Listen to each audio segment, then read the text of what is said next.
Good morning, and welcome to Stir Up the Gift TV. I'm your host today, Marcellus, and I'm here on the Florissant Valley campus of St. Louis Community College. My guests today are Tim Gorry, the general manager of KCFV-FM 89.5, and Cedric Sursax Watts, the host of the Gospel Skate Party. Good morning, Cedric and Tim. Good morning. Good morning. Good morning. Thanks for having us. Now, Cedric is a real close friend of mine, as I'm an independent gospel artist, hip-hop artist, and Tim is the general manager of the station, and I'm honored to have you here today. And could you tell me a little bit about what goes on here at KCFV? Sure. KCFV is Florissant Valley Community College's radio station, and it's a completely student-run organization. Our predominant format is hip-hop top 40 and rhythmic format. But during on the weekends, we do specialty shows where we allow people like Cedric to come in and basically play, gospel skate party, gospel rap. We also have gospel jazz on Sunday mornings with Nia Natumpe. We have local music with Judy Bouchon on Saturday evenings, world music with Lou Conrad. On Sunday nights, we do local hip-hop artists with Mr. Marcus and Young Beam. So we have a lot of different flavors of music that we have here. And the big thing is that we're trying to endorse community, the community aspect of the community college, so that, people from the community come in and, they sign up for classes and, they can then play, music that they pretty much want to play. Okay. So you would say this isn't a typical radio station where you're kind of locked in as far as what you have to play?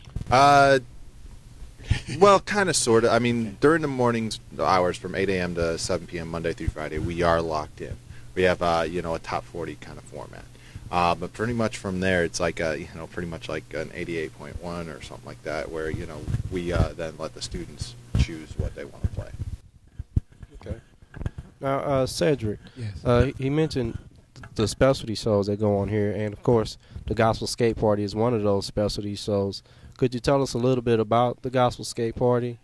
Yes. I've been asked why did we call it the Gospel Skate Party. One of the reasons was we wanted to educate listeners on gospel music, because a lot of times the perception of gospel music is mainly stained glass window type music, Bring In the Sheaves or Amazing Grace. But gospel music goes a lot further than just that. So we wanted to bring a different aspect and let people understand that gospel music comes in many forms. Right. And I think a lot of people would be kind of surprised to find a gospel format on on a station like this that caters more to young people. Why was it that you felt that this would be a good market as opposed to some of the other stations? Well, because of the music, the young people, the music that I play here, the hip hop for the young people. A lot of times, well, in my community, I know a lot of young people didn't know that gospel music went this far, or we had Christian hip hop. A lot of people didn't know that Christian hip hop exists. When you think of hip hop, you mainly think of Snoop Dogg or Kanye West, or it's good music, but there is a positive side of hip hop, and I wanted to bring that to the forefront. Okay. So, and this will be a question for both of you, but I'll start with Cedric since you're talking about the Gospel Skate Party. Would you say that was your inspiration for getting into radio in the first place? I think it was part of it. When I was coming up, I didn't have too much of a platform. I'm a musician. I play in the church, and I play sax. And although I had the encouragement, a lot of times back in that time, you didn't have the platform that our young people now have today. And I wanted to create a vehicle or a platform that our young people can express themselves or their music can be heard. Okay. And Tim, what inspired you to get involved with the radio? Well, before my radio career, I was a computer guy. I worked on networks and servers and stuff like that. And I wanted to do something that involved people. And, well, honestly, I kind of lucked into this business. As Cedric said, he was a musician. I was a musician as well, and I played bass in a lot of different rock bands and stuff like that. Well, I just wanted to do something with music, so and with the people, and that's pretty much what got me into radio. Is I get to look and deal and hang out with people like Cedric, and I get to talk with people from all different walks and different ways of life, and it's really kind of a neat gig, if you ask me. Okay. So this would be sort of like a community outreach that you're doing at the station? Yeah. Okay. I would definitely say that. I mean, on a personal level, yeah. Right. I get to, I meet so many different people doing this kind of work, and it's really fun. You never know what's going to happen from day to day.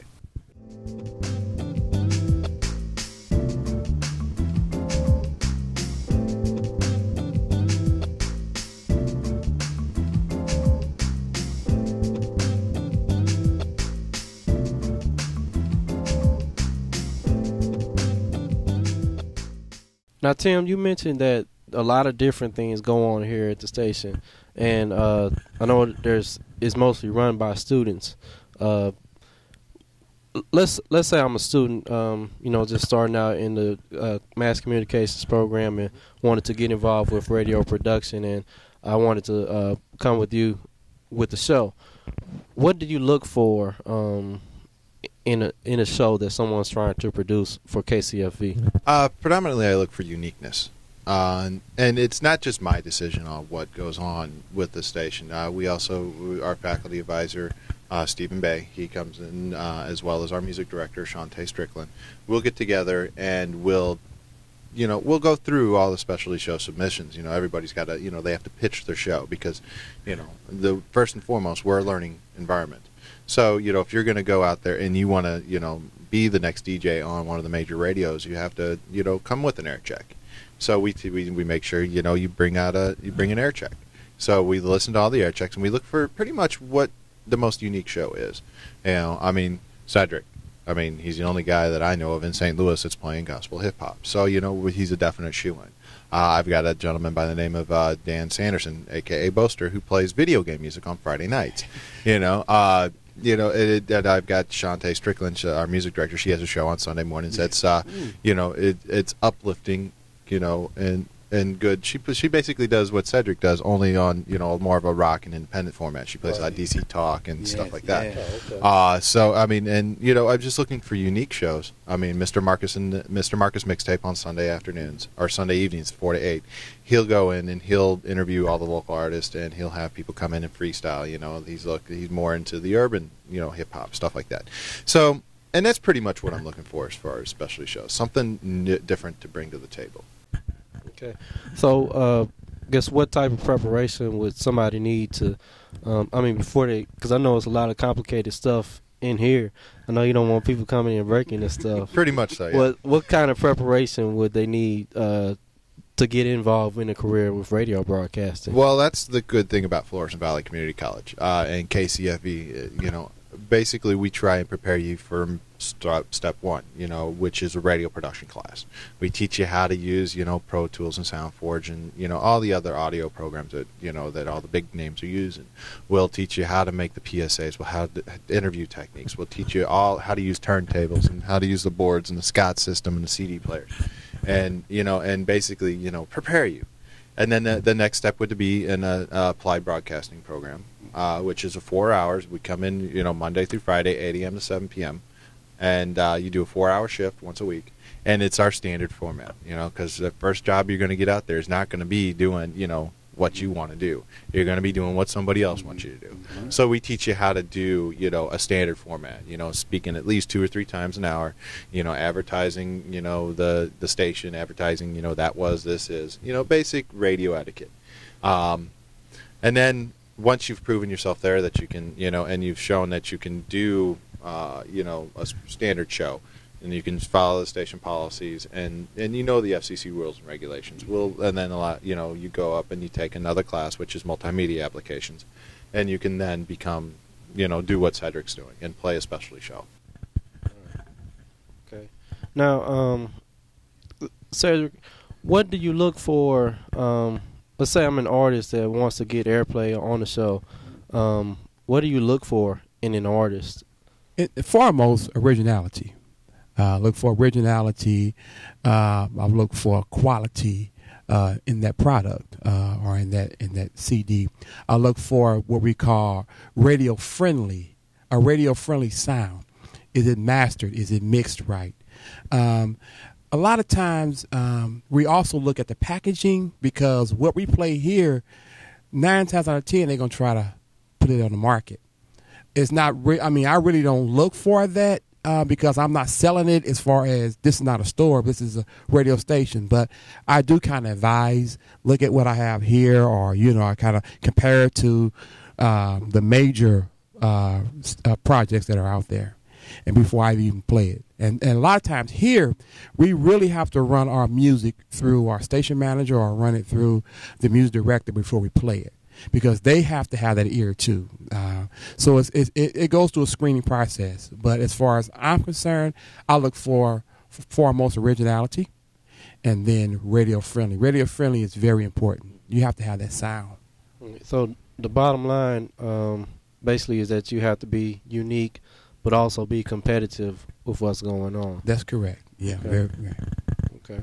Now, we also do, one of the things that I'm trying to bring to the table here at KCFE is try to, do a community outreach, with local artists.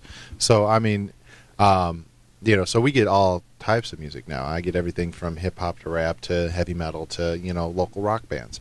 And with Cedric here, he's got a specific format that he plays. But on the general format, I try and play at least 2 local songs an hour. And with that, it has to be clean. First and foremost, I don't want, curse words going over. I don't want to get in trouble with the FCC. As soon as, we start doing that, that's when the station goes away. But, like Cedric said, clean, mixed, mastered, those are very important. And the definite look. I've turned down CDs because they're, they don't have contact information. It's, handwritten, wrapped up in a piece of notebook paper. And it's like, okay. Who is this? They don't give me the name of the song. They don't give me the name of the band. It's a local CD. So it's like, all right, what am I going to do with this? But we're looking, and it's not just a learning environment for our potential DJs. It is a learning environment for local artists as well. We're going to come in and we're going to give you the first interview shots. We're going to show you, what it's like to be in a studio and being, to come in and interview on the air, and people are going to call in, are going to ask you questions. We're going to give you that opportunity that you may not get, until you're selling hundreds of thousands of copies. Right. So, and it's a learning environment for the local artists as well. So, that's what I'm trying to really promote here at KCFV. Right. Well, that definitely seems like it'd be a very valuable resource for independent artists, not just in St. Louis, but other places where we air the show, that are trying to get their materials out there, to find a training ground for their materials and see if it'll sell here first, or how it comes across to the DJs in their own prospective vicinities. Oh, exactly. We had artists come in from Amsterdam, try to, get in their experience. Or, we've had people come in from California or, the East Coast, West Coast. Doesn't matter. They still come through here.